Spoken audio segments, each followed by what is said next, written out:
Então o Brasil agora tem um terrorista, tem um homem-bomba. E o terrorista brasileiro se aproximou do Supremo Tribunal Federal de noite, com chuva, numa hora que estava praticamente vazio, jogou duas bombas feitas de fogos de artifício ali para frente, não acertou ninguém, não acertou nada. Depois pegou uma bomba, acendeu, deitou a cabeça sobre ela e se matou.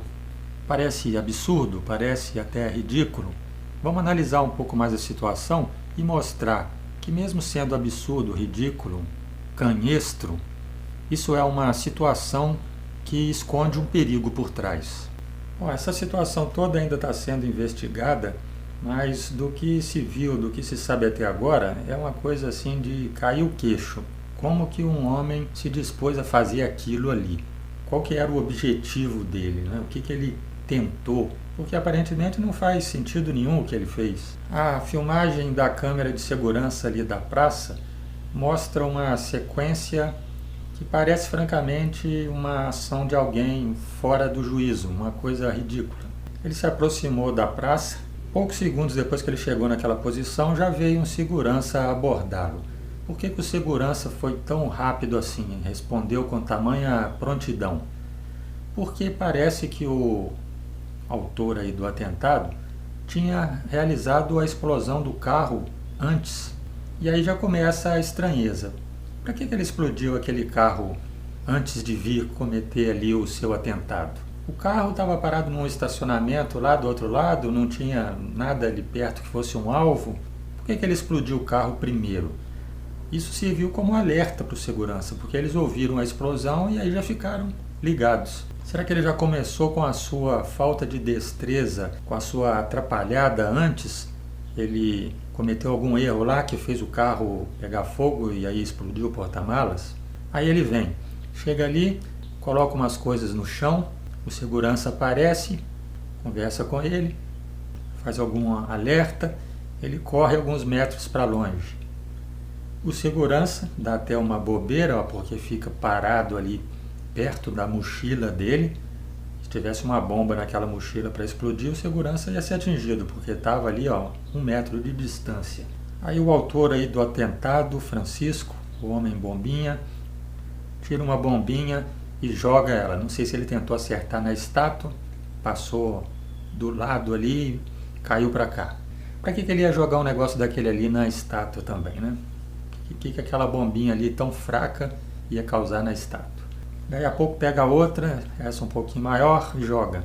Quando a bomba explode ali, dá a impressão de que era feita de fogos de artifício. Ele jogou aquilo no quê? Queria acertar o quê? Jogou no chão ali para o lado do prédio do STF. E logo em seguida, tira outra bomba, deita sobre ela e se mata. Quer dizer, será que o plano dele era esse? Jogar duas bombinhas ineficientes para lá e depois se matar? Ou será que ele tinha um plano um pouco melhor? Talvez ele achou que ele ia ter alguns minutos ali a mais, e aí ele ia jogar uma bomba lá mais perto, nas vidraças, ia colocar aquela bomba do lado da estátua, mas aquela bomba ali não tinha potência para fazer nada na estátua, a não ser deixar uma mancha de fuligem. E aí ele se precipitou, na hora que viu que ia ser pego, falou, não, agora chegou o momento final de eu me matar. Se matou sem ter produzido nada. E aí vem as perguntas. Por que ele estava com outras bombas em volta do corpo e não detonou? Por que o porta-malas do carro estava cheio de bombas e ele explodiu lá naquela posição? Por que ele tinha mais bombas em casa? Se ele ia se matar ali, aquelas bombas iam servir para quê? Bom, e as investigações continuaram, né? Rapidamente descobriram que naquele mesmo dia, na parte da manhã, mais ou menos 12 horas antes desse arremedo de atentado aí, ele esteve lá no anexo 4 do Congresso. As filmagens ali parece que indicaram que ele entrou e foi até o banheiro. Fizeram uma varredura ali depois, não encontraram nada. Aparentemente ele foi apenas depositar um outro tipo de bomba no vaso sanitário. Mas veja bem, aí já começa a gente a poder apontar alguns perigos. E se ele não fosse essa figura aí aparentemente sem precisão, sem planejamento, sem capacidade de execução. Essa figura caótica que queria fazer alguma coisa, mas não sabia como fazer. Se ele fosse um radical mais competente, poderia ter feito alguma coisa ali naquele estabelecimento. As investigações também encontraram a casa que ele tinha alugado nos subúrbios de Brasília, em Ceilândia, e viram que ele deixou uma mensagem escrita no espelho do banheiro. A mensagem se refere a uma mulher lá que estava naquele 8 de janeiro que foi presa. Essa mulher aí foi uma que escreveu "Perdeu Mané" naquela mesma estátua ali ao lado da qual o Francisco se matou. A mensagem dele dizia: "Débora Rodrigues, por favor, não desperdice batom. Isso é para deixar as mulheres bonitas. Estátua de merda se usa TNT." Batom, acho que foi o que ela usou para escrever o "Perdeu Mané" lá naquela estátua. Na estátua se usa TNT. Só que ele não usou TNT, ele usou fogos de artifício. Bom, descobriu-se também que ele era um extremista de direita, um típico bolsonarista, um típico daqueles patriotas. Pelas postagens que ele fazia no Facebook, pelas mensagens que ele trocava no WhatsApp, isso aí ficou bem caracterizado. Aí ele tinha aquela estética dos patriotas, de camisa do Brasil, de bandeira, aquelas coisas, e o tipo de discurso também. Falar muito de comunistas, criticar os comandantes do exército, dizer que o exército traiu o povo, criticava os presidentes da Câmara e do Senado, reclamava a falta de auditoria nas urnas eletrônicas. Enfim, tinha todo esse ideário desses inimigos reais ou imaginários dessa gente aí, desse espectro político. Está até o momento parecendo que ele é mais digamos assim, um maluco solitário, alguém que estava atuando ali por conta própria, sem conhecimento, sem recursos, que aprendeu alguma coisa, talvez pesquisando ali rapidamente na internet, para construir aquelas bombas de pequena potência que ele portava. Mas tem que investigar, Tem que investigar para saber se ele não fazia parte de um grupo e tal.